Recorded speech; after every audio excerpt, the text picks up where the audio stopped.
Mahito! What exactly are you? Your mother. She's awaiting your rescue. I'll be your guide. So in my last movie review, we discussed Godzilla -1, and there I mentioned you guys should go check out some anime, especially if you guys like the human story coming out of Japan, because there are lots of stories like that, and now we're discussing about an anime called The Boy and the Heron, a brand new movie by Studio Ghibli under the direction of Hayao Miyazaki, the legendary director himself, came out of retirement, and now we're here with this movie. And I've got to say, the plot of this movie is pretty darn wild. Yeah, he gives you the characters, the background, the thematics, all of that. But realistically, and much like all of Studio Ghibli's movies, the plot, it's yours to do what you want with. I like to describe movies as like a Lego set that's been built, and the director of that set is guiding us through this little story of how they made it. Whereas Miyazaki, he gives you a Lego set that is still in the box. You gotta take out all the pieces, he labels them into different little sections for you, and then that's it. That's what Miyazaki does with his movies, and it's just so much more perplexing to most audience members. So the plot of this movie, we are following the young boy known as Mahito after he tragically lost his mother during a hospital fire. The movie's setting does take place in World War II, where he then moves to the countryside with his father and his new mother, who was also his once aunt. We'll get into that. And it's not until he meets a bird, a heron specifically, that's able to speak with him and guide him to this lost tower, this tower that's been sealed away, that everyone who lives in the countryside, they try to stay away from that tower. Whereas Mahito, he's kind of drawn to it, and he's lured with the promise of bringing his mom back to his world. And so that's where the journey and story begins. And the rest of it, it's really up to the audience. You're just here for the ride and to watch the beautiful animation. And yes, the animation, just like all of the other movies, it is beautiful, it's stylistic, it's charming. It wasn't until after watching this movie, I was honestly kind of scared of making a review on this. I didn't know what I was gonna talk about or how I was gonna review it, and I certainly did not wanna go and watch other people's reviews and then take their opinions and then apply them to my own video.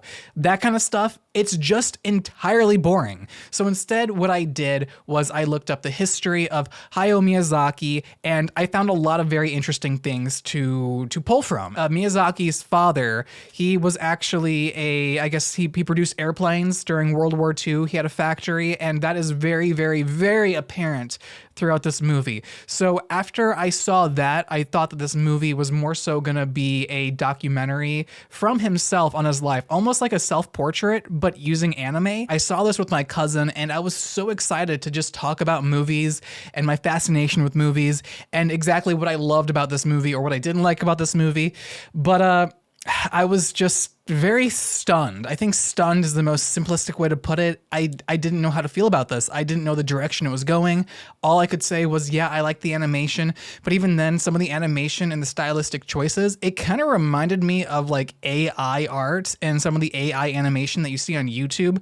I don't think that they used that, but just the style in which it used it, especially during the opening scene with the fire and all of the faceless people just kind of blurring back behind Mahito. It looked very fever dream when that style of animation did come into play, and a lot of the special effects, it just didn't really capture my heart like a lot of other Hayao Miyazaki films. I didn't really like the fire effects too much. Everything just kind of felt like a downgrade with this movie, except for the base animation of the characters. The backgrounds, though, I think that they look pretty good. If not, they're at the best that they've ever been. I really felt immersed within the world. Each and every set looks like a painting I would hang on my wall. It looked very spiritual. I felt very connected with the movie because of it. I think they did a great job at what they are just amazing at doing, which is capturing your soul and putting it into a movie, and then sometimes making you kind of afraid, making you question what's going on. And again, being put almost into this fever dream situation that you just really don't know what to do with. I like to explain these movies more so as an atmospheric time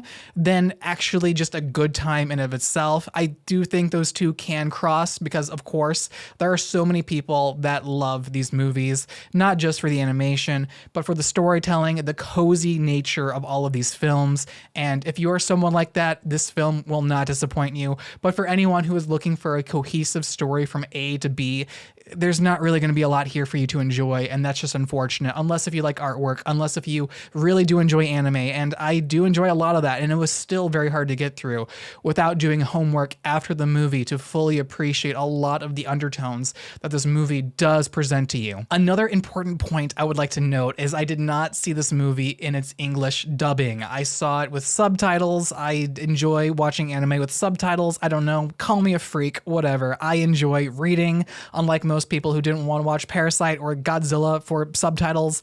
I think it kind of makes the atmosphere a little bit more so because it comes from the country of origin. I love hearing the actors from other countries perform these characters because that was the way it was written for. And they're also in these settings. And there's just so many more appreciations for the film. Although there is a place for American voice actors and English voice actors to take over and help people kind of be more enthralled by the film. So I'm not saying that one is better than the other. I'm just saying that I do have a preference and that I ended up sticking with it despite me really wanting to listen to Mark Hamill. Now, one thing I want to tackle before this video eventually wraps up is that of Mahito and his new mom in that of his former aunt. Again, I just found that so creepy, so disturbing, and so disingenuous to the character of Mahito's father. It kind of paints him in a bad light for me to be like, hey, my wife died, I'm now gonna go after her sister, and then also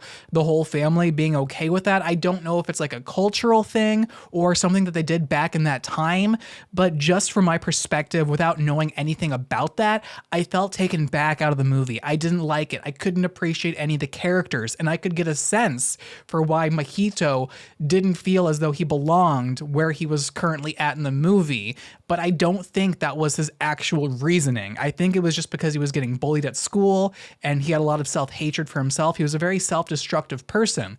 And so watching Mahito's story unfold with that mindset in place, I thought, okay, it's a bit jarring, but I'm going to try to forget all about that and just go with Mahito's storyline because it is a beautiful story. It's about the loss of someone very important to him, a family member, especially at such a young age. That is something that will get to a lot of kids. It will define them for the rest of their life. So being able to watch one of Mahito's defining moments in his life, I just thought it was very magical, and being caught with this beautiful animation and then again applying Miyazaki's basically autobiography into that of this character of Mahito and taking on the role of potentially guiding this new world. I thought it was all very interesting from an outsider's perspective, but I feel like there was a lot more that we could take in and digest if we just knew a bit more about Miyazaki and if we had just a little bit more detail in the movie to work with, such as a more structured story rather than just giving us all of the Lego pieces and building something ourselves. And that's not to say that there isn't a place for movies that do that, because there are a lot of good movies out there that make you come up with your own ending and you interpret your own feelings from the movie. There are movies like that, and I do find those very enjoyable, but even in those movies, they give you plenty of details. They give you a story to work with. They give you a concrete answer to some form of something. And then by the end of it, you tell yourself why it got to that point. Whereas here, it's just so ambiguous, and you just have to make those leaps and hopefully you land. By the way, random off-topic question, but did those parakeets remind anybody else of Thumbs from Spy Kids? Yeah, I thought that was kind of weird. After a little bit of reflection, I did find myself enjoying this movie more than I thought I did. I, again, don't like that I have to research after the fact of watching the movie. I kind of wished that I knew all the information going into it, or at least, the movie telling me something. During the movie, I wasn't a fan. But again, after, I found some appreciations for it. And I think watching this on a second repeat will prove to bear some positive fruit. Thank you everyone for watching my movie review of The Boy and the Heron. I, again, found this movie to be pretty fascinating, although during my first watch, I found a lot of dissatisfying moments throughout the film. But overall, I thought it was just okay. I loved the animation. There's a lot to appreciate here. So I can't recommend this to just anybody. I would recommend this, again, to Studio Ghibli fans as well as anime fans who are okay with a more artistic and spiritual approach to the filmmaking process. If you guys enjoyed today's video, be sure to leave a like down below. It does help out with the channel just tremendously. And also, if you guys want to watch some more content, be sure to hit that subscribe button, turn on the notification bell. Otherwise, my name's Austin, and I'll see you all in the next one. Take care.